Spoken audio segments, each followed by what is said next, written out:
ஆண்டவரும் இரட்சகருமாகிய இயேசு கிறிஸ்துவின் ஒப்பற்ற நாமத்தில் இன்றைய தேவனுடைய வார்த்தை 1 கொரிந்தியர் 10வது அதிகாரம் 13வது வார்த்தை.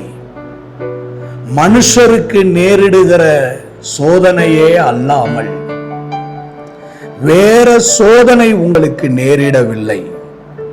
தேவன் உண்மை உள்ளவராயிருக்கிறார். உங்கள் திராணிக்கு மேலாக நீங்கள் சோதிக்கப்படுகிறதற்கு அவர் இடம் கொடாமல் சோதனையை தாங்கத்தக்கதாக சோதனையோடு கூட அதற்கு தப்பித்துக் கொள்ளும்படியாக போக்கையும் உண்டாக்குவார். ஆண்டவருடைய வார்த்தை நம்மை பலப்படுத்துகிறது. நம்முடைய வாழ்வில் நாம் கடந்து போகிற இந்த கடினமான பாதைகள், சவால்கள், பலத்துக்கு மிஞ்சின போராட்டங்கள், பாடுகளை, வியாதிகளை, துக்கங்களை, இழப்புகளை, நஷ்டத்தை நெடுநாட்களாக கண்டு என் தேவனே ஏன் என்னை கைவிட்டீர், ஏன் என்னை மறந்து போனீர் என்று ஒருவேளை நீங்கள் அங்கலாய்த்து கொண்டிருப்பீர்களானால்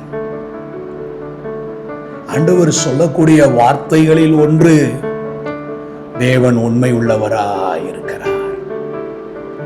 தேவனுடைய தாசர்கள் அநேகர் உங்களைப் போல இக்கட்டுகளில் சிக்கிக் கொண்ட பொழுது, குறிப்பாக தாவீது அமலேக்கினுடைய கையிலே சிக்கிக் கொண்ட பொழுது, வேஷம் மாறி பித்து பிடித்தவனைப் போல தன்னுடைய வாயிலை நுரைத்தள்ளி அவன் தப்பிக்கிறதற்கான ஒரு வழியை தேடிக் கொண்டிருக்கும் பொழுது, சங்கீதம் 34வது சங்கீதத்தில் அவன் சொல்லுகிறான், 4வது வசனம், நான் கர்த்தரை தேடினேன், அவர் எனக்கு செவி கொடுத்தார், என்னுடைய எல்லா பயத்துக்கும் நீங்களாக்கிவிட்டார்.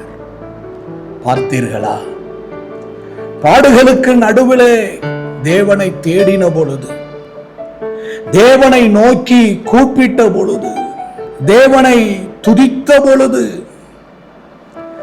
தேவன் செய்த ஒரு அற்புதமான காரியம், அவனுடைய எல்லா பயத்துக்கும் அவனை நீங்களாக்கி மீட்டார். இன்றைக்கு நீங்கள் ஏன் தாவீதை போல இதை செய்யக்கூடாது? பாடுகள் சூழ்ந்திருக்கிறது, வியாதிகள் சூழ்ந்திருக்கிறது.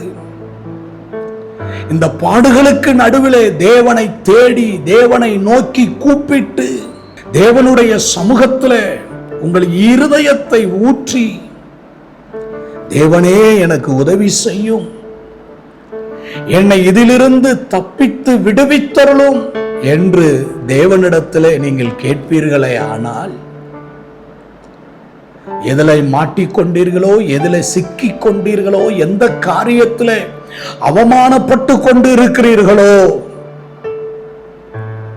அந்த காரியத்தில் அதற்கு உங்களை ஒப்பு கொடுத்து விடாமல் அதற்கு உங்களை விடுவிக்க தேவன் உண்மை உள்ளவராக இருக்கிறார். எசேக்கியா மரணம், வியாதி, வீட்டு காரியத்தை ஒழுங்குபடுத்தும் என்று கர்த்தருடைய தீர்க்க தரிசனம், இவைகளுக்கு மத்தியில் சுவர் பக்கமாய் திரும்பி கர்த்தரை நோக்கி கூப்பிட்டு என்னை நினைத்தருளும் என்று ஜெபித்த அந்த ஜெபத்தை நினைவு கூர்ந்து அவனுடைய மரணத்தின் படுக்கையை மாற்றின தேவன் இன்று உங்களுக்கு அருகில் இருக்கிறார். உங்களுடைய கூப்பிடுதலுக்கு அவர் சமீபமாயிருக்கிறார். தேவனை நோக்கி கூப்பிடுங்கள். தேவனே, இந்த காரியத்தில் எனக்கு உதவி செய்யும், இந்த காரியத்தில் எனக்கு ஒத்தாசையாக எழுந்தருளும் என்று தேவனுடைய சமூகத்திலே ஜெபியுங்கள். என்னிடத்தில் வருகிறவர்களை புறம்பே தள்ளுவது இல்லை என்று சொன்ன தேவன், உபத்திரவப்பட்டவனுடைய உபத்திரவத்தை அற்பமா எண்ணாமல், அருவருக்காமல் கூப்பிடும் போது முகத்தை மறைக்காமல் கேட்பேன் என்ற ஆண்டவர் உங்களுடைய ஜெப சத்தத்தை கேட்பார். உங்களையும் விடுதலையாக்கி சந்தோஷமும் மகிழ்ச்சியும் அடையும்படி செய்வார். அன்பின் நல்ல ஆண்டவரே, இந்த நல்ல வேலைக்காக ஸ்தோத்திரம். நாங்களும் உம்மை நோக்கி கூப்பிடுகிறோம் ஆண்டவரே.